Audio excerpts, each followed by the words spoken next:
The mere fact that you were an Easterner in those days labeled you fit only for one thing, death, and death at the hands of the Nigerian authorities.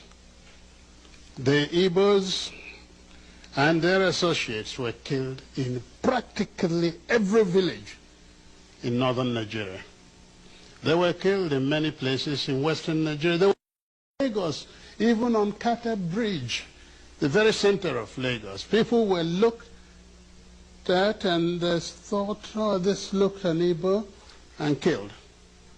The very first army officer killed in Lagos, actually, during that time was from Calabar, was killed on the bridge, and so on. Igbos were being hunted out and killed. The Igbos that remained in Lagos after the war began were herded together and detained without any trial or anything, no question of any legal rights. Till today, property of Igbos are still sequestered in various areas of Nigeria. Hello, beautiful people. Please, I am begging for your indulgence, just a bit of your time actually to watch this video that I'm about to show to you now. Well, before that, I want you to have trust on this page. There is no way a lot of people has accused us about propagating hate and stuff like that. But then what we are doing is to show you historical facts about the question that we are asking now has been asked several years ago. So, and it is important. And that is why, or that was why history was removed from our curriculum, so that we don't think, so that we can rise up and reason properly. But social media, thank God, has really brought us to that point that we can show historical documents, facts, and everything about who we are. And that is what we are doing with this channel, Namen TV. Just do us a favor, share this page, share this video, and also subscribe to our YouTube channel at Namen TV. Thank you. January 15, 1966 coup. Who carried out the coup, and for what reasons? Thank you for giving me this opportunity to try and enlighten people on this coup that seems to be at the center of subsequent problems in Nigeria. The coup of January 15th, 1966 was actually led by Major Ifajuna, and he commanded the activities in the south, and Zogo, another major, coordinated the northern side of it from Kaduna. The reason for the coup, if you remember, Nigeria became independent in 1960.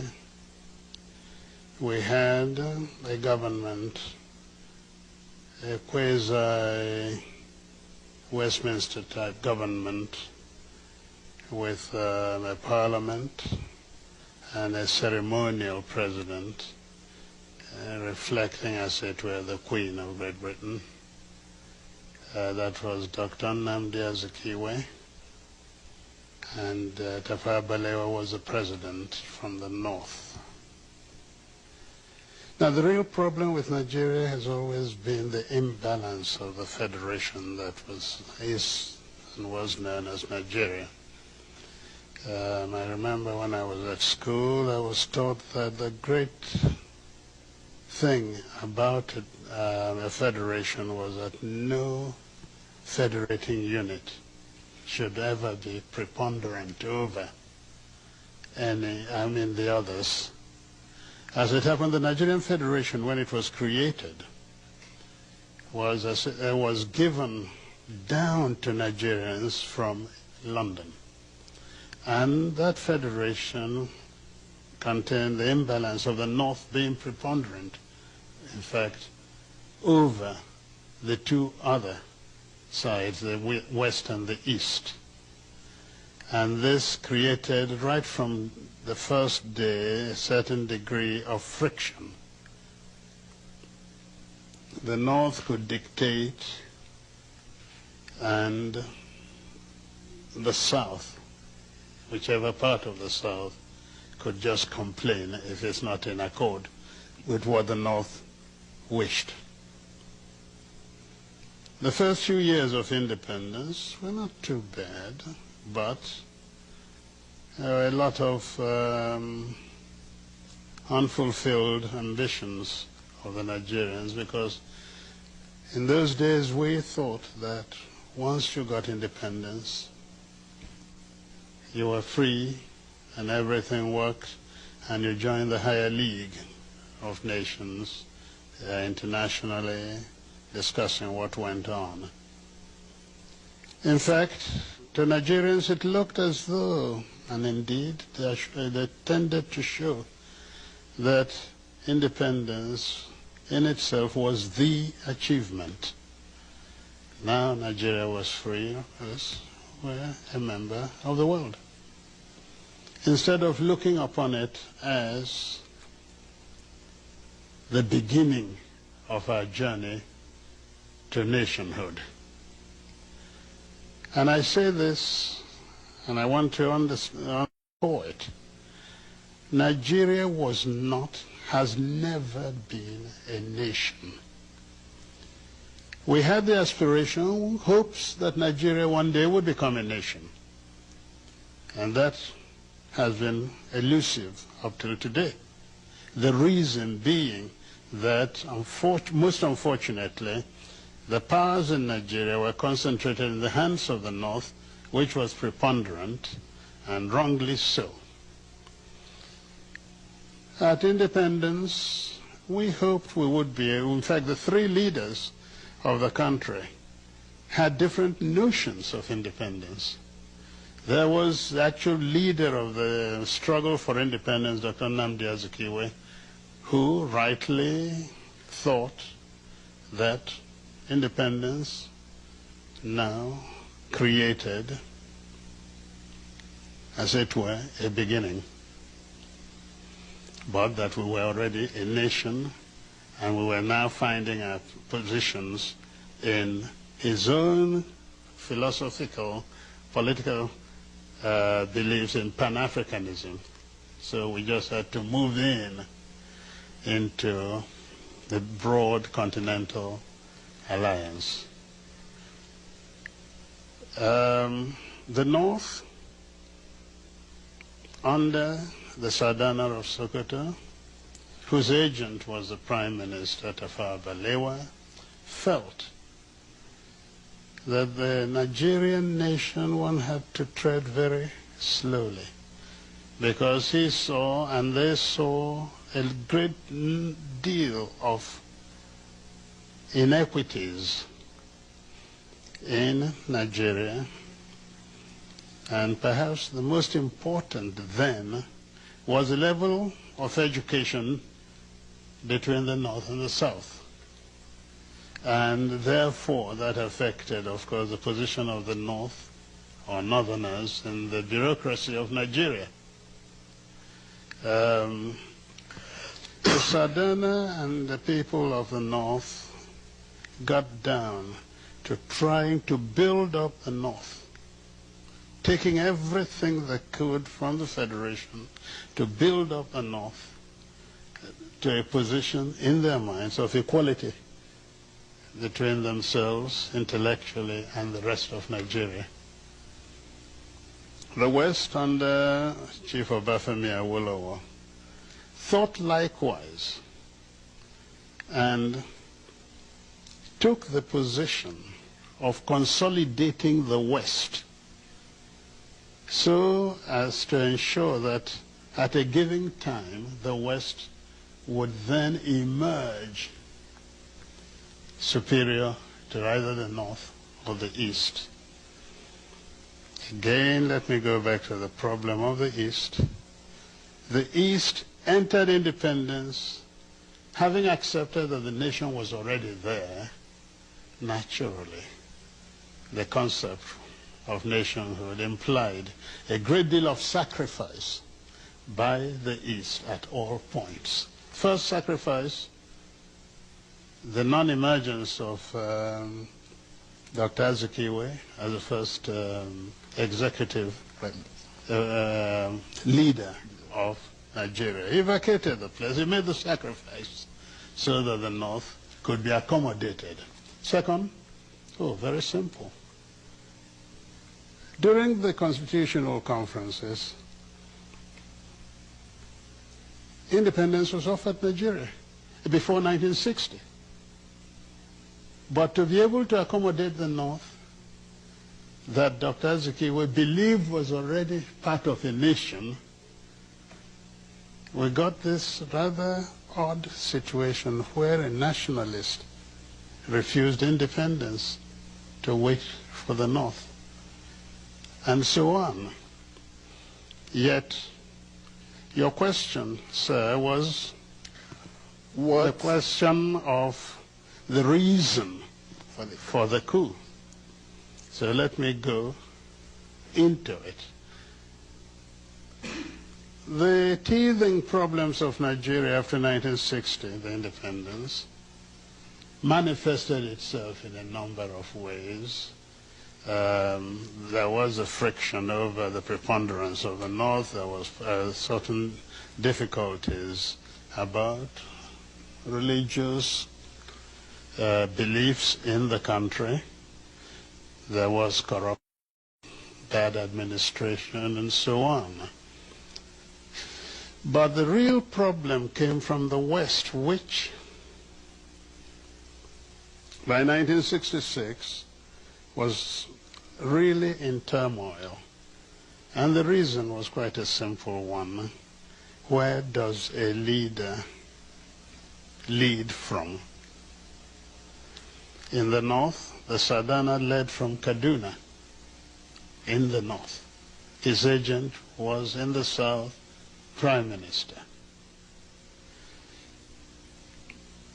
Awolowo for the West believed his position was better and he would be have greater effect on Nigeria if he ruled from the Federation.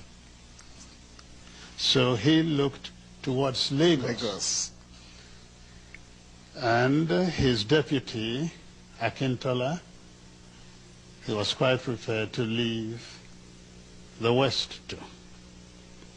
What a funny thing happened during the election. A funny thing happened. Dr. Azikiwe, who also opted for the Federation, won the election in the West. And it now looked as though an Igbo man was ruling in the East, ruling in the Midwest, and about to rule in the West. And this was not acceptable to the West. We started our problems there because overnight the victory of the NCNC in the West was nullified by a number of Yorubas crossing from the government to the opposition side and creating a new government. And this actually is at the foundation of the distrust between the Igbos still now and the Yorubas. Now, law and order broke down in the West after the second election. There was so much rigging. In fact, BBC had this rather wonderful statement. It said that men became pregnant overnight with votes. Because, you know, we wear these huge robes and you can stuff as many ballot papers inside them. And as a result of that, and because by then Awolowo was in jail for treasonable felony, it was felt that the North used its powers to ensure that Akintola, who became their stooge, won the election. It became very dangerous to travel around the streets of Lagos or the West, anywhere. That's when they started throwing acid at people in the streets, in your car, the phenomenon known as wet year. That is wet in wet year. Throwing acid on people. And it was to halt this, actually, that the military was pulled out of barracks to help stabilize the situation. And this went on. We were not moving anywhere. The countries were becoming independent. We were seeing Julius Nyerere creating personality in Africa, Nkrumah there, and so on. Nigeria is big, and with all the promise of independence, was clearly doing nothing. It was then that a group of young officers, now let's get it straight. The young officers had within Igbos, Yorubas, and Hausas. The way the Nigerian army was structured, you could not escape a preponderance of Igbo officers. And these were at the middle level because they were essentially majors. By then I was a lieutenant colonel, so I wasn't part of it. I was then commanding a battalion in Kano. The coup ostensibly, because I've later found out that the whole aim of the coup was to halt this apparent drift in Nigeria. But significantly, you know what they wanted to do? To create a presidential commission of army officers as a safeguard, the people who would guard the nation, and hand over government to Chief Obafemi Awolowo. The idea was to release him from prison, make him prime minister, and in the hope that Nigeria would become a better place.